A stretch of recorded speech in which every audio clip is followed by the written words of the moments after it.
Hello and welcome again to Chatting with Chant. Today we're going to be discussing decision making and how hard it can be. Maybe give some ideas, give some tips, different methods, reasons why it can be hard, maybe some tricks to help you and all of us, myself included, get past some of the difficulty.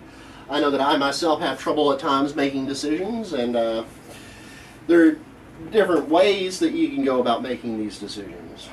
For an example, you can let randomness take its turn on making your decisions. Maybe use some dice, roll some dice. I have some here that have gives you a time frame and different ideas of what you can do.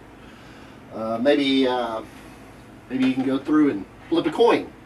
Some people just let randomness take its toll. Some people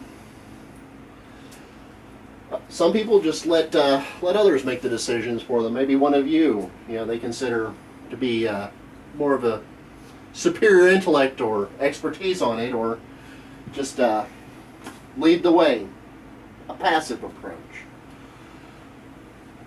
Some of the many different reasons, now that we've discussed the different methods that different people use, some of the reasons could be that we have so much difficulty in making decisions. It can be a variety of methods as well, which is like fear, emotionality. Maybe we're too emotionally invested. We're afraid of what might happen if we make the wrong decision. Overthinking it, overanalyzing. Perhaps it's because we don't care enough. We're not as emotionally invested in the reasons behind the decision itself. Maybe too many options. Perhaps we've just been overloaded with information, and or as Linda Sapadin, PhD, says in Psych Central's "Do you have difficulty making decisions?" Perhaps you just overthought the whole thing. Could be a variety of different reasons why we have such difficulty making these decisions. Having said reasons, now let's discuss some tips and tricks. Evaluate the situation, perhaps. Situate the evaluation is always a good start. You go through and decide what you want, what the cost may be. Understand that maybe it's not an irreversible. There's very few decisions that we make in this life that is irreversible. You can always kind of backtrack, or maybe it might take a little time, but you can always go back.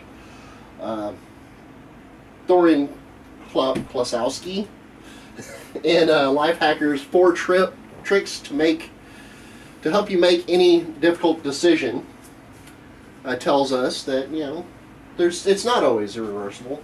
To try and keep that in mind whenever you're making your decision, to kind of help alleviate some of the stress of the decision itself. Think about what you want to happen. No bias, no procrastination. Maybe seek out some professional help. Try to keep your ego and your emotions out of it. Try to prepare for the worst. Think through what the worst scenario might actually be, and prepare against it. Understand that sometimes things do happen.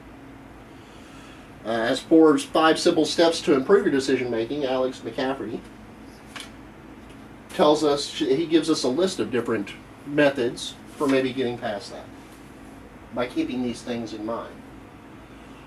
Last but not least, make a decision and make it happen. You might be wrong, but be confident it's okay.